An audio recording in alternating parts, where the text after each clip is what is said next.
E aí, gente, eu sou o Igor e hoje eu vou conversar com o Fábio Coelho, que é o presidente do Google Brasil, cara. Sabe o que isso quer dizer? Todos os negócios do Google aqui no Brasil é o Fábio que tá de frente. Então, Google, Android, Gemini, e a gente falou de tudo isso aqui, inclusive falamos de regulação das redes também, falamos de novas tecnologias, como é trabalhar no YouTube e toda a trajetória dele de quase 15 anos já nessa posição. Fábio, antes da gente começar aqui, tu estava me contando que tu já tá 14 anos e 9 meses lá no Google, né? Quase 15 anos fica melhor, né? Quase 15 anos. Cara, a gente também estava falando como tudo mudou ao longo do tempo. Você está trabalhando no Google, significa que é uma Big Tech, uma empresa de tecnologia de vanguarda, tem que estar o tempo inteiro procurando novas coisas ou se modernizar o tempo inteiro, agora com inteligência artificial. Mas me conta primeiro, cara, quais foram as principais coisas que mudaram nesses últimos 15 anos aí, na tua opinião? Olha, primeiro mudou o acesso. As pessoas antes, elas entravam e saíam da internet, até que apareceu o telefone celular, com qualidade, né? Telefone celular com dados, que realmente ficou bom a partir de 2007, 2008. Pensando que agora tem 17 anos, nós estamos falando do iPhone 17, né? Então, naquele momento, você começou a ter uma relação diferente com a tecnologia, que hoje já tem uma série grande de fornecedores de telefone celular de altíssima qualidade, que oferecem soluções que são de todos os tamanhos, inclusive com a televisão conectada. Então, a conectividade mudou ali. Depois mudou a mídia, né, Igor? Que passou a ter uma loucura, cara. Que você começou a ter... as pessoas antes, o digital ele era complementar. A pessoa fazia alguma coisinha no digital. De uma hora para outra, o digital passou a ser central. Durante a pandemia, ele passou a ser único. E depois que ele passou a ser único, ele voltou a ser uma mídia importantíssima para as empresas, para as pessoas, para os negócios. A terceira coisa que mudou muito nesse período foi a capacidade de empreender. Foi a explosão das startups. Sensacional também. Mais precisamente, entre 2010 e 2020, nós tivemos uma explosão da capacidade que a gente tem, especialmente aqui no Brasil, que as pessoas querem ter negócio, ser dono do seu nariz. Sim. Resolver um problema que está diante de ti com capacidade tecnológica e com conhecimento da realidade local.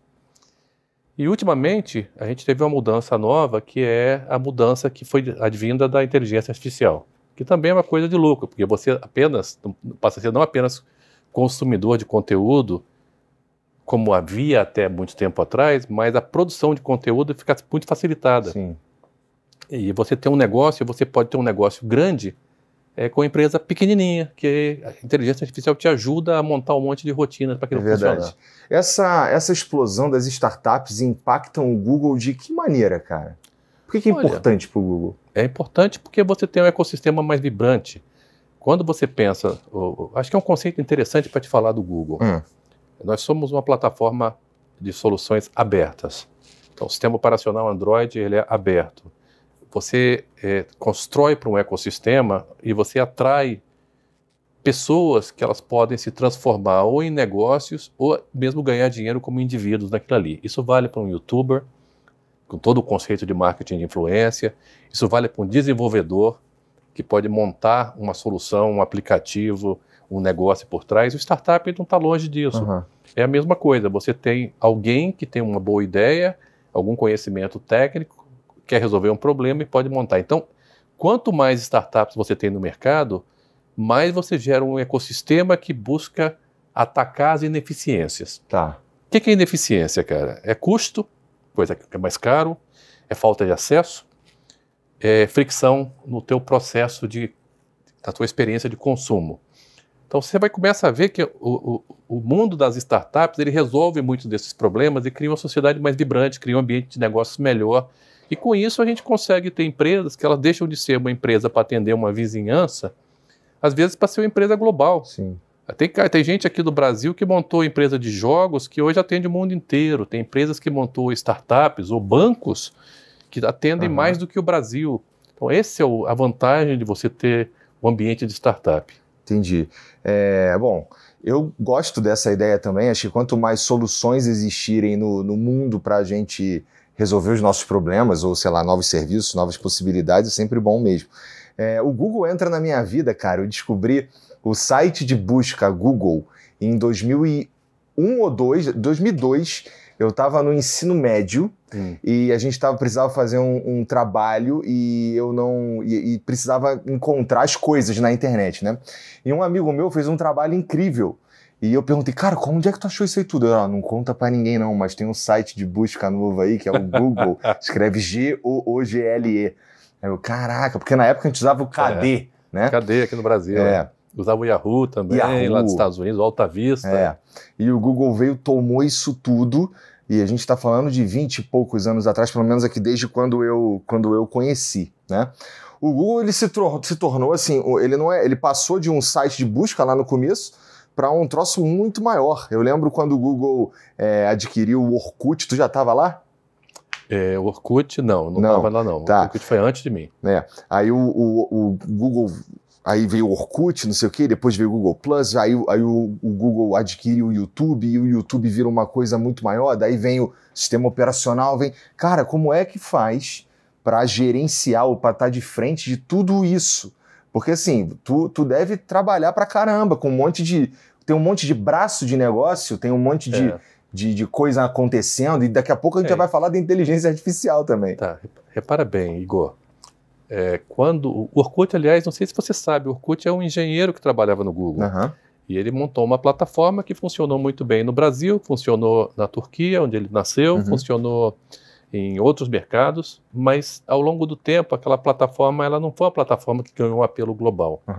Eu acho que é importante te dizer isso pelo seguinte: quando a gente pensa na missão do Google, a missão vira realidade quando a gente pensa em democratizar o acesso à informação e pegar toda a informação disponível e torná-la acessível a todas as pessoas o tempo todo. Essa visão hoje parece meio... legal.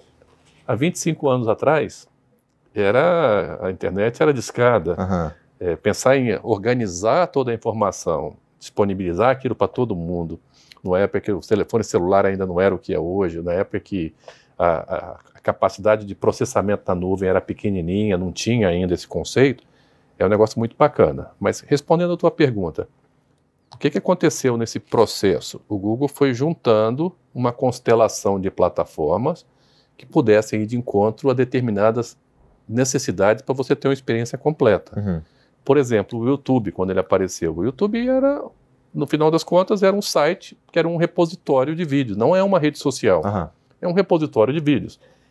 Esse repositório de vídeos, que começou com o videozinho do parque, lá do fundador indo visitar um parque, de uma hora para outra, ele se transformou num excelente arquivo que acaba sendo um grande buscador. Hoje você quer resolver um problema, tem um how-to, se você quer informações, está lá no YouTube. Você quer estudar, quer transacionar, quer se informar, se ilustrar, vocês são um exemplo disso, né? O podcast aqui, o Flow, é um exemplo disso espetacular. E levando em conta que essa mudança de papel veio ocorrendo, inclusive, com a chegada do advento da TV conectada, que é uma coisa recente. Você precisa de uma experiência melhor para você poder buscar informação, você tem um browser como a gente tem aí o Chrome, ou você precisa de ter essa informação distribuída por muita gente, você tem um Android, as pessoas começaram a buscar mapas com uma intensidade muito grande, apareceu o Google Maps.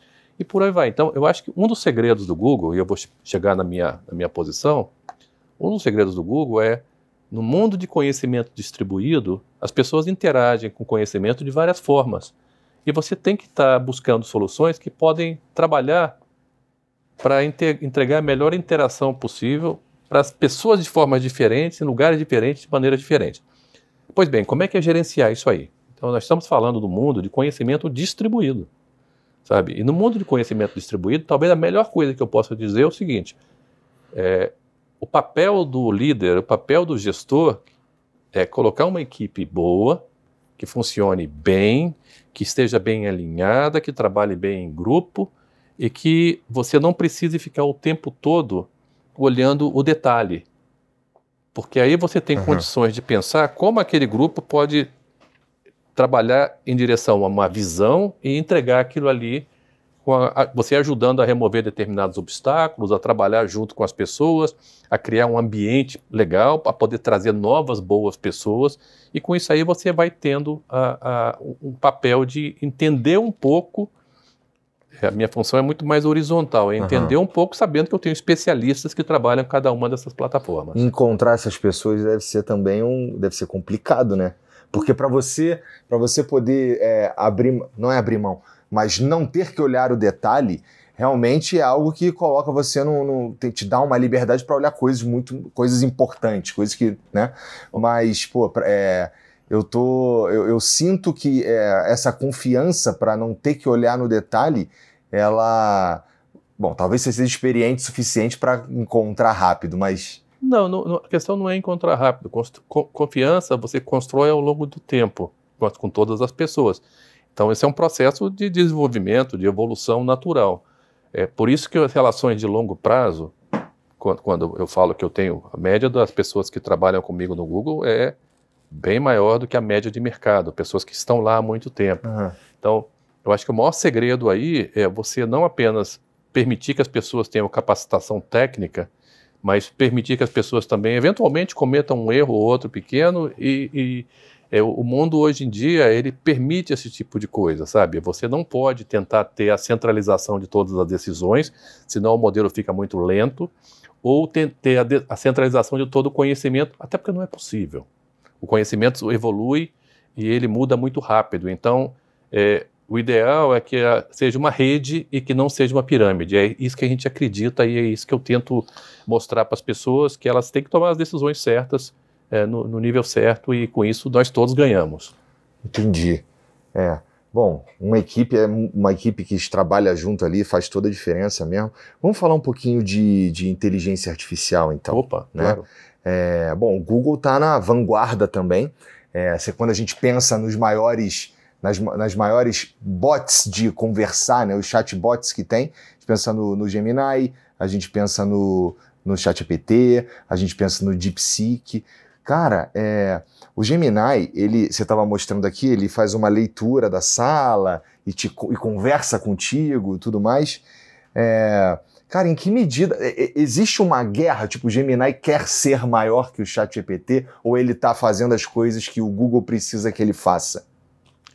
Olha, primeiro, eu acho que todo ambiente que tem mais de um player, mais de uma empresa ou mais de uma proposta de plataforma, ele é um ambiente que tende a ser melhorado ao longo do tempo. Verdade. Existe sim uma busca permanente pelo melhoramento dos modelos, para os modelos ficarem mais assertivos, para os modelos ficarem mais baratos e para os modelos desenvolverem soluções de uso que trabalhem para os distintos usuários, para as distintas várias indústrias.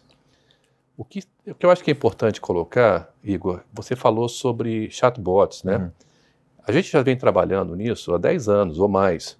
Você se lembra quando a gente falava sobre Alexa, Siri, Hey Google, que eram aquelas caixinhas, ou então você falava com o teu celular e ele te respondia?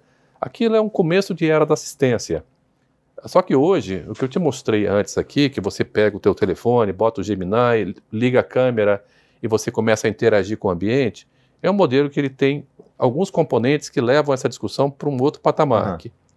Lembrando da discussão do outro patamar, né? Você tem visão, você tem linguagem e você tem ação.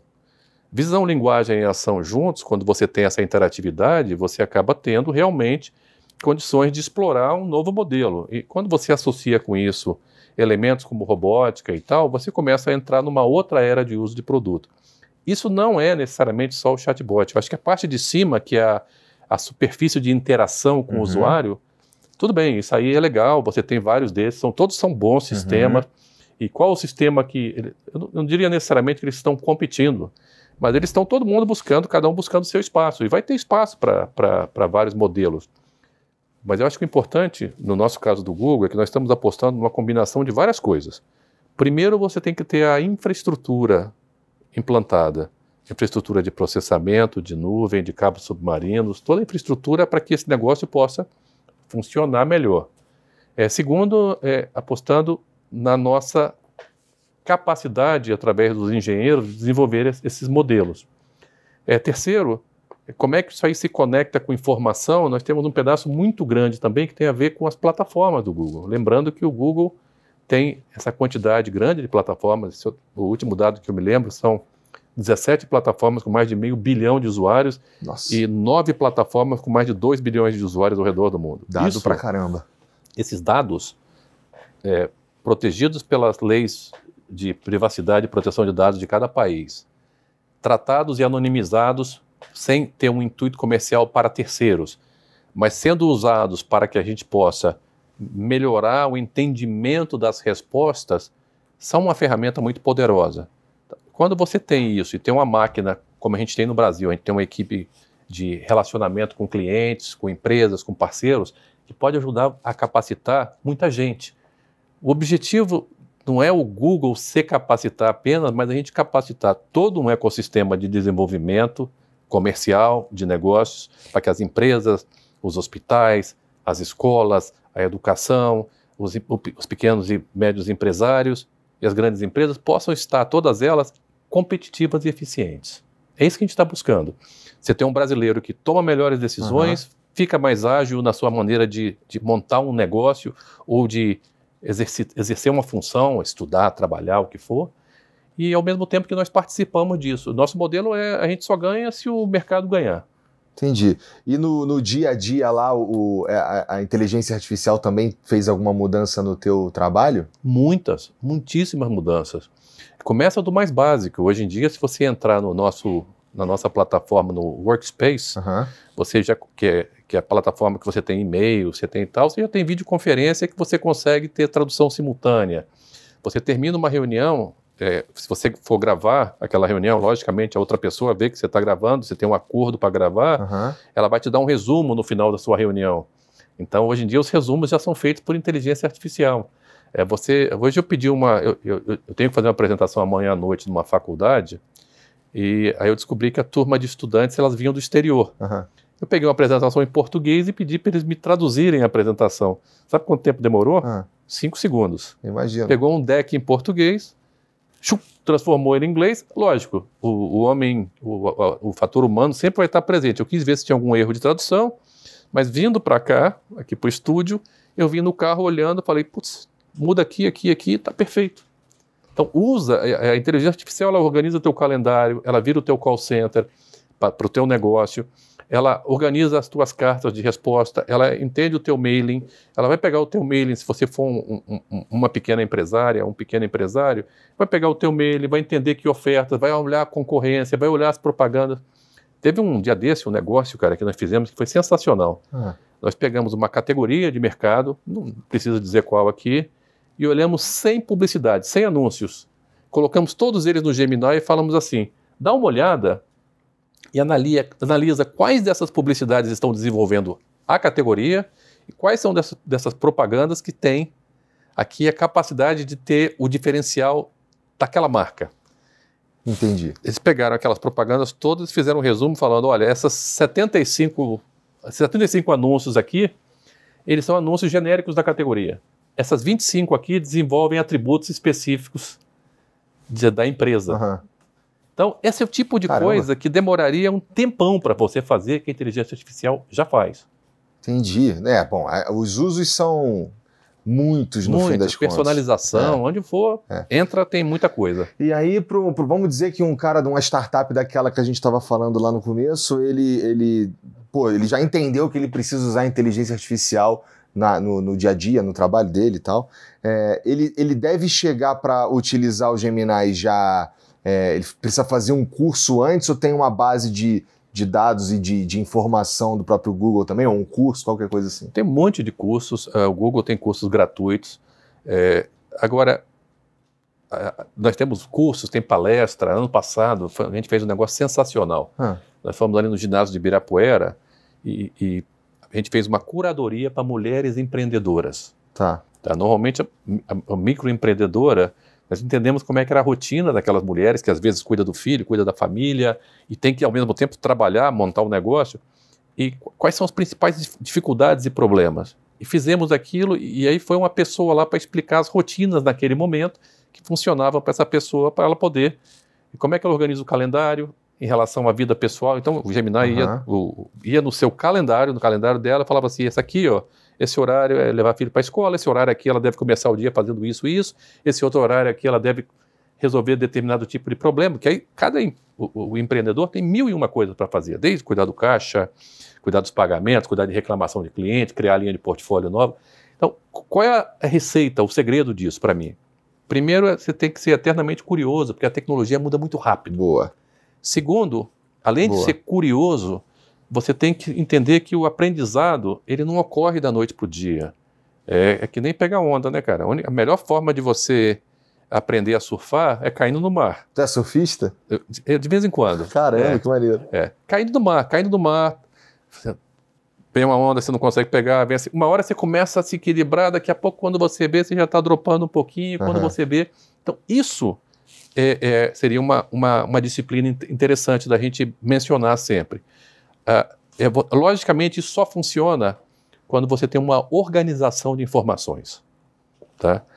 Eu acho que o segredo maior de você ter uma boa capacidade de empresa é você conseguir ter uma arquitetura de dados bacana. A expressão ela é bonita, né? Arquitetura de dados. No fundo é que você tem que ser organizado. Organizado com seus contatos, organizado com a sua agenda, organizado com as suas informações, organizado com as suas prioridades.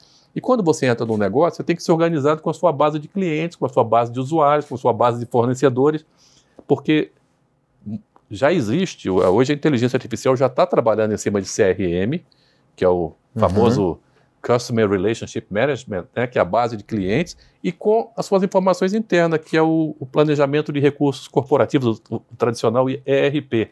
Você bota um ERP bom, um CRM bom, e a inteligência artificial trabalhando em cima daquilo, você tem muita coisa que pode ser construída com pouco recurso. Boa. Bom, tô anotando aqui, cara. E a inteligência artificial também, cara, ela é capaz de fazer... Tu gosta de brincar também? Porque tu só falou aí dos usos, assim, que tem a ver com ser empresário, não sei o que, fazer um videozinho, tu criar um conteúdo para os vídeos e tal. Tu faz isso daí, cara? Faço, mas vamos lá, a gente fez algumas coisas muito legais lá no Google. Um dia desse eu fui no museu, ali no MASP, e gravei um vídeo curtinho, onde eu passava pelas obras com esse modelo do Gemini Live, ia passando pelas obras e dizendo, que obra é essa? E que obra é aquela ali? Me traduz esse texto aqui, de que período é isso? Mas, ou seja, eu tento brincar um pouco mais com, sabe, é uma brincadeira que ao mesmo tempo me dá algum tipo de aprendizado, né? Entendi. E é por aí que eu vou normalmente. A minha família, minhas filhas adoram os memes, e aí elas montam um videozinho, aí elas fazem videozinho. Só tem uma coisa, Igor, que eu estou fazendo recentemente, que tem a ver com brincar por brincar, que é o seguinte, meus pais estão ficando bem velhinhos, e eu gosto de pegar as fotos antigas deles e transformar em coisas ao vivo, e olhar e tentar associar isso aí para até mesmo uma forma de eu interagir com os meus pais. Meu pai está com 93 anos. Então eu peguei um monte de fotos deles, que são aquelas poucas fotos que existem da década de 60, de 70, e comecei a trazer aquelas fotos para imagens com movimento para o dia de hoje. E aí é uma maneira de aprender também que é sensacional. Essas ferramentas aí, elas são... existe algum tipo de... Com certeza existe, mas qual é o nível de preocupação que você tem, ou que o Google tem, com, por exemplo... eu já vendi, entre aspas, cartão de crédito por meio de inteligência artificial. Um cara pegou a minha imagem, botou para falar alguma coisa, e eu tava vendendo um cartão de crédito ali que o cara tinha que pagar uma mensalidadezinha lá, não sei o que, enfim, deu uns golpes nas pessoas, né? Alguém tentando ser você, se passando por você. À medida que a tecnologia avança e as coisas se tornam possíveis, se tornam realidade, eu descobri que eu fiz uma série de podcast também sobre golpes, né? Sim. E eu descobri que o brasileiro é bom nisso daí, a gente exporta golpe, né?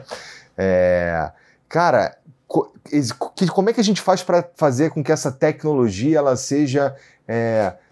tem algum nível de segurança? Ou como é que a gente faz para identificar quando tá aquele vídeo ou aquele conteúdo ali ele é mentiroso? Olha, esse é um grande desafio, e eu acho que a gente tem que dividir o problema em várias etapas e várias fases, né? Golpe sempre existiu. O que acontece é que com o ambiente, com o advento da digitalização, se permitiu a escalabilidade de um monte de coisas boas, mas também nas coisas que não são boas. O golpe não é uma coisa legal. A gente não compactua com isso e a gente tem controles para que isso não se repita. Bom, na época que, quando estoura o WhatsApp, por exemplo, os golpes foram para o WhatsApp. Os golpes vão para onde tem oportunidade. Vão para onde é mais fácil. Então, um processo importante é a educação das pessoas. É aquele negócio, se lembra na época, fala assim, repasse sem dó, você já sabe que aquele troço ali não é necessariamente um conteúdo de boa qualidade. Então, estimular conteúdo bom, remover conteúdo ruim, não permitir que esse negócio continue sendo permanentemente visto nas plataformas, é um trabalho de todos os dias, de todo mundo.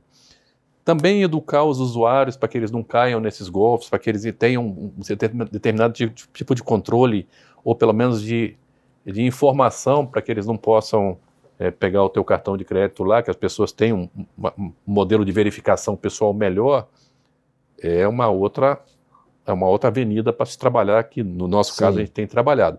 Mas tem mais que isso, cara. Lá no Google, por exemplo, no YouTube, tem um negócio chamado SynthID, Synthetic ID. O que vem a ser isso? A gente começa a ter, o criador tem que declarar quando o conteúdo é feito por inteligência artificial. E isso é importante porque tem vários estágios. Todo conteúdo tem uma pós-produção, uma finalização.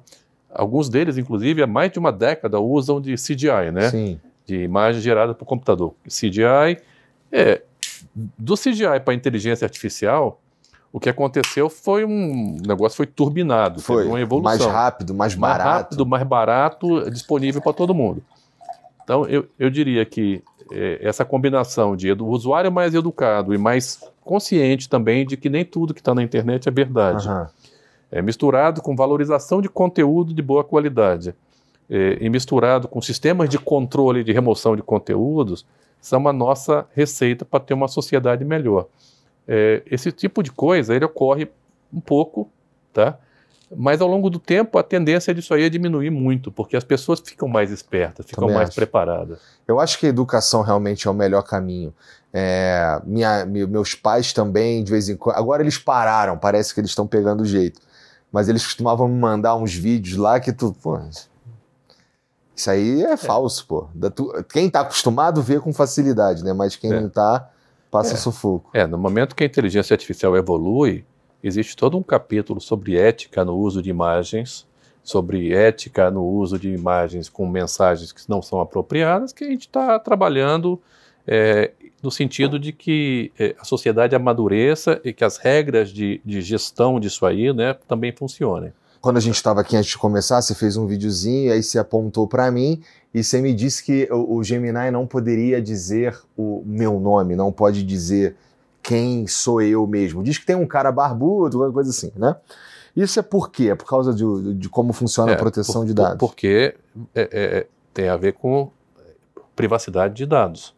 Senão a gente vai passar a câmera aqui e vai pegar o nome de todo mundo. Isso aí não é um modelo de dados, um modelo de privacidade do Brasil e de grande parte da sociedade, basicamente de toda a sociedade do lado de cá do mundo. O modelo da China já é um pouco diferente. Mas a questão é que para ter acesso ao teu dado, você tem que dar a permissão para que aquele dado seja tratado por qualquer plataforma, em qualquer ambiente. Entendi. E, cara, trabalhar lá no Google sempre foi uma... sei lá, toda hora o cara virou meio assim, tu chega numa empresa que o troço é mais relaxado, tem ali um videogame, tem um banco, não sei o que, o cara, cara, parece que eu tô trabalhando no Google. Sempre teve essa mística, pelo menos desde quando começou-se a falar disso, uma mística de que trabalhar no Google é incrível, porque, sei lá, parece que a sensação é que é mais relaxado, mas eu duvido que seja mais relaxado mesmo. Aquilo tudo lá deve ser justamente para manter a galera suave, né? Porque deve ser uma correria, deve ser loucura. Olha, vamos começar do seguinte conceito. Eu acho que o Google tem algumas coisas que diferenciaram, que às vezes não são muito claras para as pessoas. O Google é uma empresa de altíssima produtividade e performance. Assim como as nossas plataformas são escaláveis, quando as pessoas que trabalham no Google têm oportunidade de se envolver em determinados projetos, aquele envolvimento normalmente vai ter alto impacto. Então nós buscamos bons profissionais, sim. É uma empresa que ela valoriza talento, porque sabe que você vai trabalhar com pessoas que vão estar num ambiente de alta performance. Esse ambiente de alta performance, ele só funciona realmente bem quando ele tem algumas características a mais. Uma é a diversidade. Se você quer construir produto para todo mundo, quer construir soluções para todo mundo, você tem que ter todo mundo participando. Você tem que ter representatividade. Você não pode ter poucas pessoas decidindo e essas poucas pessoas pensarem muito parecidas entre elas. Então, o conceito de diversidade é um conceito importantíssimo. Sempre foi, e a gente acredita nele, porque a diversidade significa você estar lidando com o contraditório, estar lidando com o diferente, estar lidando com pontos de vista que não são necessariamente os seus. A gente aprende muito com essa troca. O segundo elemento fundamental, quando eu falei sobre você empoderar as pessoas, tem a ver com respeito, sabe? O respeito significa você acreditar que as pessoas estão vendo uma oportunidade e elas, através de um respeito àquela oportunidade, respeito aos colegas, às outras pessoas, aos clientes, elas vão conseguir criar soluções legais num ambiente de alta cobrança, mas que essa alta cobrança ela tem que ser dentro de uma base de respeito e performance. Então, isso se materializa num terceiro vetor, que é colaboração. Numa plataforma que você tem tanto conhecimento distribuído, as pessoas têm que saber colaborar. E colaboração significa eu te ajudo, você me ajuda. Eu te ajudo, você me ajuda, nós ajudamos a outra pessoa. E com isso você consegue que as pessoas aprendam mais rápido, que as pessoas se enriqueçam através do conhecimento e do aprendizado. Por que eu usei a colaboração como terceiro pilar? Porque nessa época de conhecimento distribuído, não dá para a gente pensar em colaboração num ambiente que é simplesmente 100% virtual ou 100% físico. Você tem que ter as ferramentas e o espírito da colaboração. As ferramentas você tem o workspace, você tem a capacidade de você trabalhar juntos, todo mundo no mesmo documento, de fazer todo mundo fazer a mesma edição dos mesmos vídeos, de trabalhar para que a gente consiga idear uma coisa, fazer um mesa e cadeira para que aquilo funcione tão bem, rapidamente. Então, quando as pessoas veem aquele ambiente do Google, aquele ambiente que, em última análise, é a parte visível dessa história, que você vê lá, as micro-kitchens e os ambientes, aquilo ali são elementos que te conduzem a colaborar com alta performance, num ambiente aberto, com respeito às pessoas. Por cima de tudo isso aí, Igor, tem um elemento final, que é a generosidade. A empresa é uma empresa que ela cobra bastante, mas ela também é extremamente generosa. Ela é generosa porque ela permite que você traga o seu eu para o trabalho de uma maneira legal. Ela é generosa porque ela aceita pessoas diferentes, e essa aceitação das diferenças enriquece o ambiente. Então, cara, esses elementos são os elementos que as pessoas olham e falam, é diferente. Mas elas veem o quê? Elas veem a micro kitchen, elas veem as mesas de sinuca. Você sabe que a primeira vez que eu tirei uma foto do Google, lá no Google, a Cláudia nem estava lá ainda, não, trabalhando com a gente. Pediram assim, Fábio, vamos tirar uma foto sua jogando sinuca? Eu falei, claro, na boa. Fui lá na mesa de sinuca e pá, né? Foto, tchá, tchá, tchá, tchá. Aí passou 3 dias, vieram falando assim, Fábio, tem um jornalista aqui novo, tem um fotógrafo, eles querem tirar uma foto sua jogando sinuca. Eu falei, peraí, eu não sou jogador de sinuca. Por que você quer outra foto minha? Vamos fazer um negócio diferente?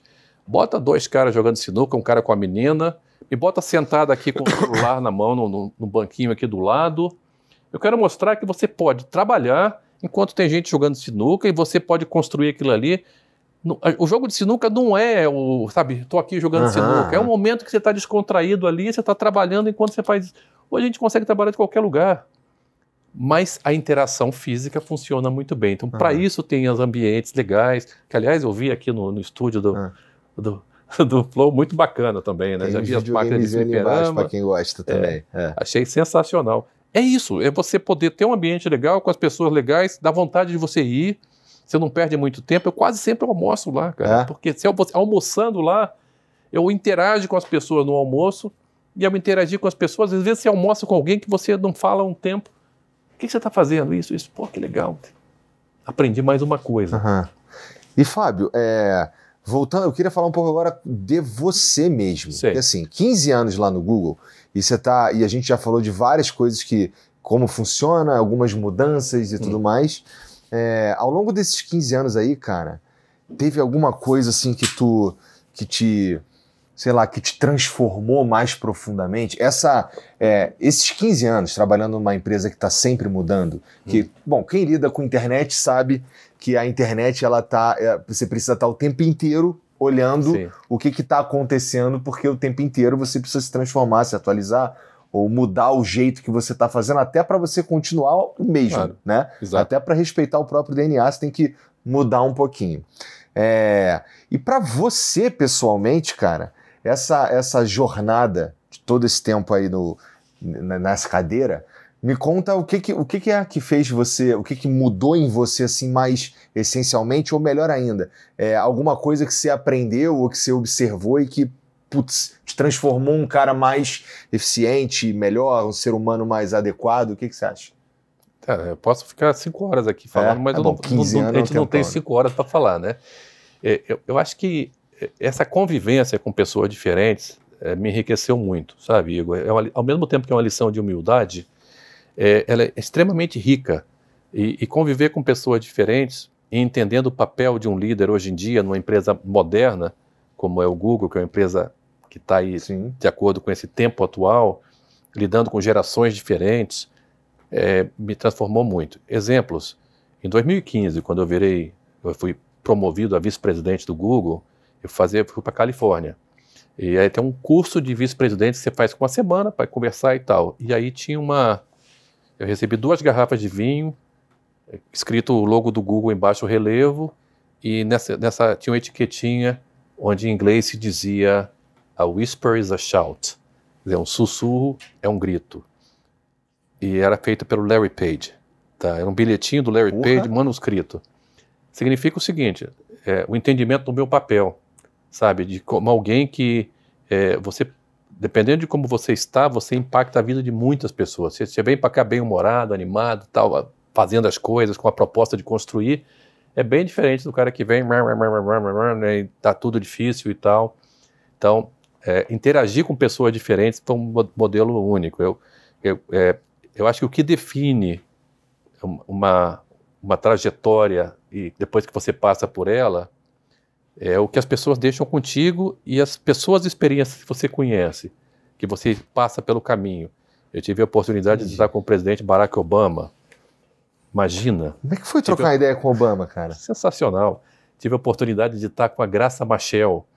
Foi a única mulher que é viúva do presidente Nelson Mandela e também do Samora Machel, que são 2 presidentes de 2 países diferentes na África. Você participar de um jantar e ouvir perspectivas diferentes é super enriquecedor. Tive a oportunidade de levar uma filha minha que tinha 15 anos, quando ela fez 15 anos, ela quis conhecer o Google na Califórnia, eu levei ela numa viagem de negócios. 9 anos depois, ela entrou no Google para trabalhar lá nos Estados Unidos, depois foi para a Irlanda e depois voltou para os Estados Unidos. Então, quando a gente pensa, o que a gente está fazendo por aqui, né? E eu olho para a minha jornada, eu acho que a capacidade de ser inspirado, de inspirar, de criar alguma coisa legal para as pessoas, de gerar algum tipo de satisfação, de contentamento para a minha família, não apenas no plano material, mas ter os meus pais me visitando no escritório. Meus pais, eu me lembro, fechar o comentário aqui, quando eu fui levar meu pai e minha mãe lá, a minha mãe estava com 77 anos na época, agora ela está com 80. Falei assim, vamos lá rapidinho. Eu notei que ela não estava muito afim de conhecer o escritório do Google. Ela falou, bom, vou dar uma passadinha lá. Ficava 2h30 lá dentro. Cada cantinho ela olhava e falava assim, nossa, como vocês cuidam com carinho do ambiente. Adorei esse lugarzinho, adorei esse cantinho. Então, essa é uma das lições do Google. Bota carinho naquilo que você faz, sabe? Faz bem feito, faz olhando para as pessoas, faz com uma intenção de que a coisa seja maior ao longo do tempo. Eu acho que as coisas funcionam. Então, o Google tem um monte de lições que a gente aprende e, por isso, é um dos motivos pelos quais eu estou lá há tanto tempo e tão feliz. Maneiro. E das coisas todas as coisas que tu gerencia, que você tem que prestar atenção, que o Google faz, acho que, pra mim, pelo menos, a mais legal de todas é o YouTube. Pô, o YouTube é sensacional. Eu falei isso uma vez numa reunião, tomei lá fora. O pessoal, não, você não pode falar isso. Eu falei, cara, mas é maravilhoso. O YouTube você democratizou a mídia pelo YouTube, fragmentou, dissolveu o conceito do mainstream pelo YouTube. Antigamente, a pessoa, para ser bonita, era o que aparecia num determinado programa de televisão. A moda era uma roupa que saía num determinado tipo de programa. De uma hora para outra, pessoas de todos os países, de todos os lugares, de todas as formas, de todas as paixões puderam estar lá. E você vai encontrar alguém parecido com você, o que gera uma sensação assim, pô, eu não sou pior, eu tô me vendo ali através de outras coisas. E agora, então, com o futebol, a gente está arrebentando. Em grande medida, os veículos mainstream também usam o YouTube. Claro, né? Claro. Então, serve para todo mundo mesmo. Né? E a gente tem empresas de mídia em geral que estão indo para o YouTube porque elas entenderam que é uma excelente plataforma de streaming, é uma maneira de você monetizar, que é uma maneira de você poder permitir que criadores talentosos montem negócios, ganhem dinheiro com isso. Você sabe que eu tinha uma filha que, uma das minhas filhas foi youtuber, né? Ela chegou a ter 500 mil seguidores. Nossa! Mas agora ela cresceu e ela está na faculdade e não pode fazer mais. Entendi. Youtuber é coisa de criança, é isso que você tá falando? Não, tô falando isso não. Tô falando só que ela vai voltar depois que ela se formar. Entendi. O YouTube, cara, ele tem uma característica, isso talvez venha junto com a ideia do que precisa para a inteligência artificial continuar evoluindo, que é o seguinte: todo dia, um volume absurdo de conteúdo sobe para o YouTube, né? Sim. E aí precisa de precisa de armazenamento. Sim. É a mesma coisa, ou algo parecido com quando a gente fala de inteligência artificial, a gente precisa de data center, né? Então, essa infraestrutura, bom, vamos lá, eu vou perguntar e tu me diz o que tu puder dizer. Essa infraestrutura que precisa para tudo isso continuar de pé e funcionando, como é que faz para isso continuar sendo viável, Fábio? Porque eu fico pensando que o volume se a gente for pensar só em vídeo do YouTube, o volume de vídeo que é upado lá a cada minuto precisa de uma capacidade de armazenamento absurdo. Tá, como é que se faz? Tem vários elementos que trabalham juntos. Um deles é continuar a ter criadores e empresas de produção de conteúdo, desenvolvendo conteúdo de alta qualidade, que vai fazer com que a gente possa continuar crescendo a capacidade de monetizar. Parte desse dinheiro vai para os produtores de conteúdo, parte vai para a gente pagar a infraestrutura e alimentar o negócio e criar inovação. Esse é um primeiro pedaço, conteúdo de qualidade o tempo todo. Segundo pedaço tem a ver com os avanços tecnológicos que reduzem o custo de armazenamento. Isso é uma realidade. Ao longo do tempo, o custo de armazenamento vai sendo diminuído, porque esse armazenamento ele é descentralizado, ele está em vários data centers ao redor do mundo, ele tem vários layers de conteúdo. Você tem conteúdos que são mais usados, que eles têm um acesso mais rápido, conteúdos que são bem menos usados, que eles têm um outro tipo de hierarquia de armazenamento. O resumo dessa história é: a gente não pode projetar o futuro assumindo os custos nem os volumes de hoje. A gente tem que projetar os volumes novos, mas a gente também tem que projetar os custos novos. A gente tem tido muito sucesso nessa equação, porque a tecnologia realmente fica barateada com o tempo e com as inovações. Que bom, que bom. Então aí dá uma facilitada em tudo isso, né? Dá. Eu fico, porque assim... não é fácil não, tá? Tem um monte de gente boa trabalhando nisso aí. Eu tenho certeza que não é fácil. Bom, não vamos nem falar de algoritmo do YouTube, porque ninguém entende como, pelo menos eu não faço. A gente faz algumas suposições de como ele funciona, e já conversando com a galera do YouTube, eles já me falaram, cara, o troço ele fica dentro de ele acontece de um jeito meio... a gente não controla, a gente não aperta um botão e explode isso daqui, né? Então, mas o YouTube, ele é de fato sensacional. Eu acho que ele, como ideia, como habilitador de negócios, ele é, sei lá, ele é a primeira coisa que vem na cabeça quando alguém fala de ir para criar conteúdo para o mundo digital, né? Tu já tentou criar algum vídeo para o YouTube, cara? Já tentei. Já criei vídeos, especialmente com a minha filha, que ela era do MasterChef Kids lá, e é uma experiência respeitável, porque não é um conteúdo que você simplesmente senta na frente da câmera e faz. Não. Você tem que ter talentos, tem que ter preparação, tem que ter carisma, tem que ter equipamento, tem que saber produzir, mas eu acho que ao mesmo tempo, Igor, tem conteúdo para todos os tipos de usuário ali, né? Tem conteúdo de todos os tipos, para todos. Essa para mim é a maior mágica. Você gosta de xadrez? Tem. Você gosta de coisas da Bahia, de pesca? Tem. Você gosta o que você quiser, de qualquer lugar do planeta, tudo que você quiser saber como faz, tem tudo. Assim, eu já encontrei informação sobre coisas muito específicazinhas mesmo no YouTube, com vídeo, com tutorial, tudo. Então, empoderar as pessoas a criar esse conteúdo é realmente... É uma coisa que criou toda uma economia no fim das contas. Sem dúvida. Né? Esse triângulo entre a criação a criação de conteúdo, a monetização disso aí, que é através dos anunciantes, e a plataforma, que ela é o habilitador dessa combinação, dessa triangulação, é muito poderoso. É muito poderoso, e isso realmente é o caminho que a gente vê o YouTube ainda mais relevante pelo aspecto comercial. Se você for para os mercados asiáticos, você vai ver lá toda a parte de vídeo, parte de shopping através de vídeo.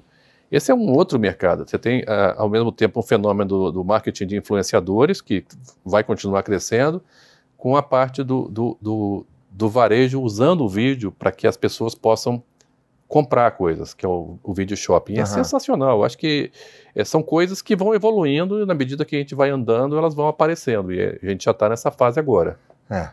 Bom, e é isso, né? Não dá para parar. O tempo inteiro tem coisa acontecendo, o tempo inteiro tem uma novidade, seja na inteligência artificial, seja no hábito de consumo das pessoas, que vai transformando também. Então, por exemplo, para quem é um criador de conteúdo, a gente já teve que aprender a lidar bastante com o hábito de consumo indo, por exemplo, para o vídeo curto, né? Sim. E uma coisa que toda vez que me perguntam eu falo, porque tem uma parcela dos criadores de conteúdo que não gostam muito do vídeo curto porque não monetiza, não sei o que e tal. O meu conselho sempre se a plataforma lançou uma ferramenta que seja, você devia usar. Porque pelo menos é do interesse da plataforma que aquilo ali funcione, né? Eu acho que é uma ferramenta de engajamento. Você tem o ideal, você tem razão, o ideal é que a plataforma tenha vídeo longo, vídeo curto, ao vivo, é a combinação, é exatamente para preencher todas as oportunidades de interação. Na verdade, eu gosto dos vídeos curtos, tá? Lá no YouTube Shorts a gente tem muitas experiências legais. Assim como ao mesmo tempo, talvez por perfil de quem não é nativo digital, que veio para o digital quando o digital apareceu há 20, 25 anos atrás, é muito vídeo longo que eu gosto. Então, e quando eu estou fora do Brasil, tento ver alguns dos noticiários daqui, no streaming lá que eu consigo pegar. A maior parte, alguns desses streamings têm condições de ser globais e é espetacular. Então, você poder estar em qualquer lugar do mundo assistindo uma programação de boa qualidade jornalística da empresa de mídia, e depois você migrar, quando você está de volta aqui, a poder assistir um jogo de futebol como o Flamengo e Corinthians, que passou lá no Cazé. Olha que espetáculo, cara. Poder ver o Flamengo ganhar do Corinthians lá. Eu acho incrível. É uma das coisas mais felizes que tem, né, não, Gianzão? Aquele ali é corintiano, E assim, tu também tem uma história no Flamengo, né, cara? Não é fora do trabalho, eu ajudo o Flamengo pro bono lá à noite, na segunda-feira, 2 vezes por mês, tudo aprovado dentro do Google, e eu acho que a gente tem um papel a cumprir aqui, Igor. Eu fui durante 8 anos, eu fui conselheiro de escola aqui em São Paulo, também pro bono, não remunerado, 7 horas da manhã, nas segundas-feiras eu fazia isso. A escola é um excelente elemento para você aprender como levar outras escolas a terem um nível de digitalização, de entendimento de uso de tecnologia, que é muito bacana. Eu aprendo através desse tipo de experiência. E o Flamengo é um excelente exemplo de como a gente pode ajudar a profissionalizar um clube que ele faz 45 milhões de brasileiros felizes, é um clube em processo de profissionalização. O Brasil precisa tratar entretenimento como como um negócio e como uma oportunidade da gente mostrar o talento e o valor da nossa sociedade.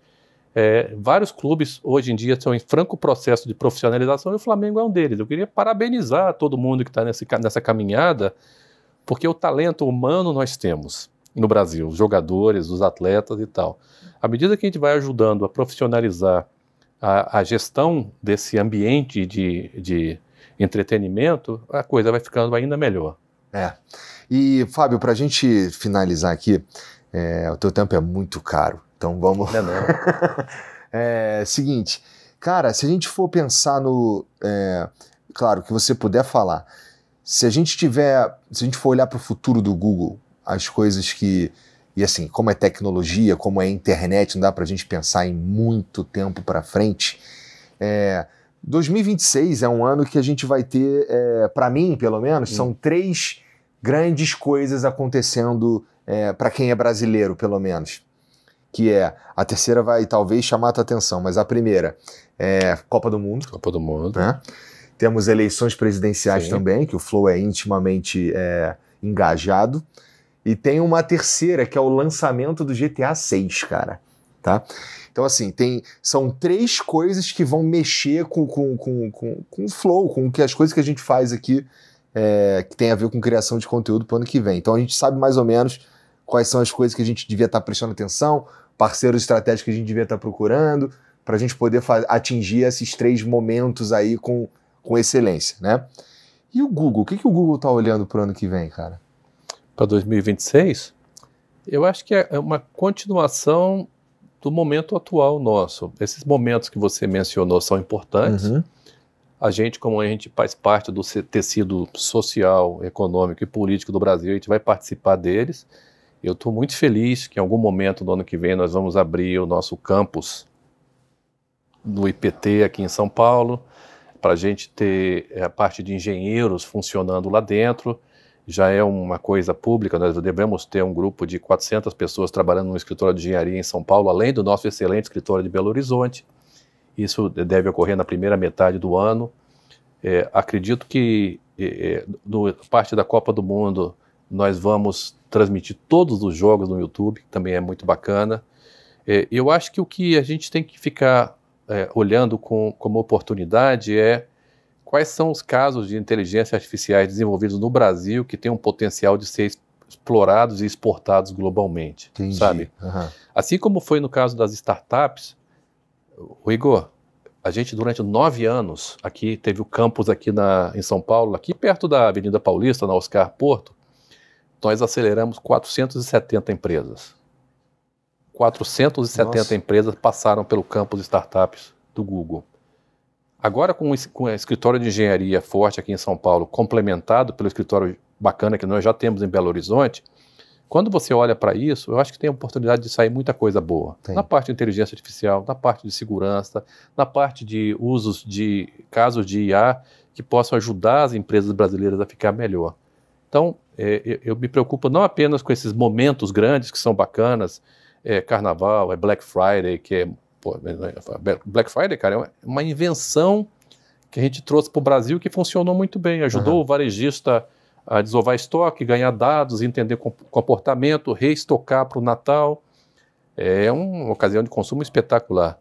Mas eu acho que sim, o que é importante é a gente olhar para a maneira como o nosso negócio vai progredindo e como as empresas brasileiras e os usuários brasileiros vão ficando mais eficientes. Entendi. Fábio, a gente tem também aí no cenário, especialmente pro ano que vem, bom, esse ano a gente teve lá uma viralização gigantesca do vídeo do Felca lá, falando sobre a adultização no YouTube, o que fez com que os parlamentares andassem e fizeram o conhecido ECA digital, e estão pensando também num jeito de como transformar tudo de uma forma do ponto de vista deles, né? Que não sei se está extremamente claro ou claro do jeito que deveria estar para eles, como funciona o meu trabalho, o trabalho das plataformas e tudo mais, mas da perspectiva deles, como transformar, fazer com que esse ambiente digital fique mais seguro, talvez. Como é que você enxerga todas essas movimentações, cara? Será que tem alguma transformação no horizonte do jeito que você enxerga? Igor, é natural haver uma discussão em torno de regulação. É natural e é saudável, porque a discussão, o Brasil começou essa discussão lá atrás, quando a gente consagrou o Marco Civil da Internet, que foi muito bem feito. O que eu acho que a discussão toda, ela tem um momento de amadurecimento, uma hora ela amadurece, e se ela houver, se para essa discussão amadurecer, houver todo um diálogo em torno de entendimento de como fazer, objetivos sadios, como a gente vê hoje acontecendo no Brasil, as regulações são muito bem-vindas. O que a gente tem que olhar em todos esses assuntos, seja na questão do crianças e adolescentes, ninguém é a favor de crianças e adolescentes expostos a conteúdos indesejados ou inapropriados. Isso não existe. Pelo menos nas empresas como o Google, que nós nos julgamos uma empresa séria, que está aqui como uma empresa que tem impacto econômico e social, a gente quer trabalhar para ajudar a que o bom seja valorizado e que o ruim seja removido da internet. Isso é o nosso... Sempre foi a nossa maneira de trabalhar. Acho que nesse momento a gente tem várias discussões acontecendo, a nossa interação com os poderes, com o poder legislativo, com a Suprema Corte, com o poder executivo e com o poder judiciário em geral, tem sido uma interação sadia. A gente vê esse diálogo, vê essa oportunidade de conversar.